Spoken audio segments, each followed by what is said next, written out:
देश में करोड़ों किसान पीएम किसान निधि की किश्त पर नजर रखते हैं। कभी ये किश्त लेट हो जाती है तो निराश हो जाते हैं।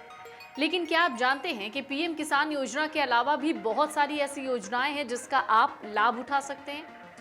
लेकिन इससे पहले ये भी जान लीजिए कि प्रधानमंत्री नरेंद्र मोदी ने 24 फरवरी 2025 को 19वीं किश्त किसानों के बैंक खाते में भेजी। इस योजना के तहत किसानों को हर 4 महीने में 2000 और साल भर में कुल 6000 की आर्थिक सहायता मिलती है। पैसा सीधे बैंक में आता है। इस योजना का लाभ लेने के लिए किसानों को ई-केवाईसी यानी इलेक्ट्रॉनिक केवाईसी कराना जरूरी होता है। लेकिन सिर्फ इसी एक योजना पर निर्भर रहना क्या अच्छी बात है? क्या आपको पता है कि किसानों के लिए प्रधानमंत्री मोदी ने और कौन सी योजनाएं चलाई हुई हैं? सरकार ने किसानों की खेती, आमदनी और भविष्य को सुरक्षित और मजबूत बनाने के लिए कई योजनाएं शुरू की हैं। तो चलिए एक एक करके ऐसी योजनाओं के बारे में जानते हैं जो अन्नदाताओं की यानी किसानों की किस्मत बदल सकती है। सबसे पहले सबसे बड़ी और महत्वाकांक्षी योजना की बात करते हैं, प्रधानमंत्री धन धान्य कृषि योजना, जिसकी शुरुआत हुई जुलाई 2025 में। इसका मकसद है किसानों को अनाज भंडारण, फसल उत्पादन और कटाई के बाद प्रबंधन यानी पोस्ट हार्वेस्ट मैनेजमेंट में मदद करना, गोदाम, कोल्ड स्टोरेज और बाकी सुविधाएं बनाने के लिए आर्थिक सहायता। कृषि विभाग की वेबसाइट या जिला कृषि कार्यालय से आपको इसके लिए संपर्क करना पड़ेगा। इस स्कीम का जो मकसद है वो किसानों को फसल कटाई के बाद भंडारण की बेहतर सुविधा देना, सिंचाई व्यवस्था को सुधारना और खेती की पैदावार को बढ़ाना है। सरकार का ये मानना है कि इस योजना से करीब 1,70,00,000 किसानों को सीधा फायदा मिलेगा। ये स्कीम पहले ही बजट में इसका ऐलान हो चुका था और अब कैबिनेट से इसे हरी झंडी भी मिल गई।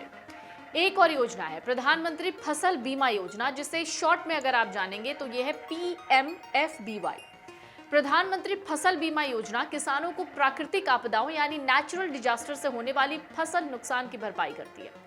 प्रधानमंत्री फसल बीमा योजना भारत सरकार द्वारा किसानों के लिए शुरू की गई एक फसल बीमा योजना है।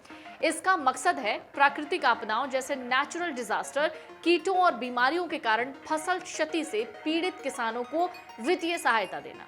ये योजना किसानों को उनकी फसलों को अलग अलग जोखिमों से बचाने में मदद करती है, उनकी आय को स्थिर करने में सहायक है।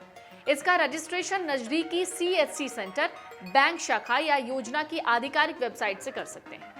कई राज्य अपनी अलग फसल बीमा योजना चलाते हैं। सूखा, बाढ़, ओलावृष्टि जैसी प्राकृतिक आपदाओं में मदद करती है। आप इसका लाभ लेने के लिए बैंक या बीमा एजेंट या कृषि विभाग से संपर्क कर सकते हैं। एक और योजना है कृषि उड़ान योजना। कृषि उड़ान योजना 2020 में शुरू हुई एक सरकारी पहल है जिसका मकसद है किसानों को उनके कृषि उत्पादों के लिए हवाई परिवहन और लॉजिस्टिक्स देना, खासकर पूर्वोत्तर, पहाड़ी और आदिवासी क्षेत्रों से। इस योजना का जो मुख्य लक्ष्य है वो है किसानों को उनके उत्पादों के लिए बेहतर पैसे यानी बेहतर मूल्य देना और इसमें इनकी मदद करना, निर्बाध, लागत प्रभावी और समयबद्ध हवाई परिवहन सुनिश्चित करना। कृषि उड़ान योजना का मकसद किसानों की उपज, खासकर जल्दी खराब होने वाले फल सब्जियों को दूर दराज के इलाकों से बड़े बाजार तक तेजी से पहुंचाना। इससे उपज खराब नहीं होती, किसानों को बेहतर दाम मिल जाते हैं। योजना का लाभ लेने के लिए आप किसान स्थानीय मंडियों या FPO से संपर्क कर सकते हैं। एक और योजना है प्रधानमंत्री किसान मान धन योजना। इस योजना के तहत छोटे और सीमांत किसानों को 60 साल की आयु के बाद 3000 मासिक पेंशन दी जाती है। किसान हर महीने एक मामूली राशि जमा करते हैं जिसे सरकार भी बराबर मिलाकर उनके पेंशन फंड में जोड़ देती है। इस योजना में रजिस्ट्रेशन के लिए नजदीकी LIC शाखा, CHC या मानधन पोर्टल का उपयोग किया जा सकता है। ये योजना उन किसानों के लिए जिनकी उम्र 18 से 40 साल के बीच है, जो हर रोज थोड़ी थोड़ी राशि जमा कर 60 साल की आयु के बाद हर महीने 3000 रुपए पेंशन के तौर पर प्राप्त करना चाहते हैं।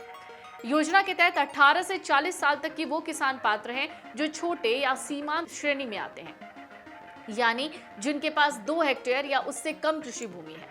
60 साल की आयु के बाद पात्र किसानों को हर महीने 3000 रुपए की निश्चित पेंशन मिलती है।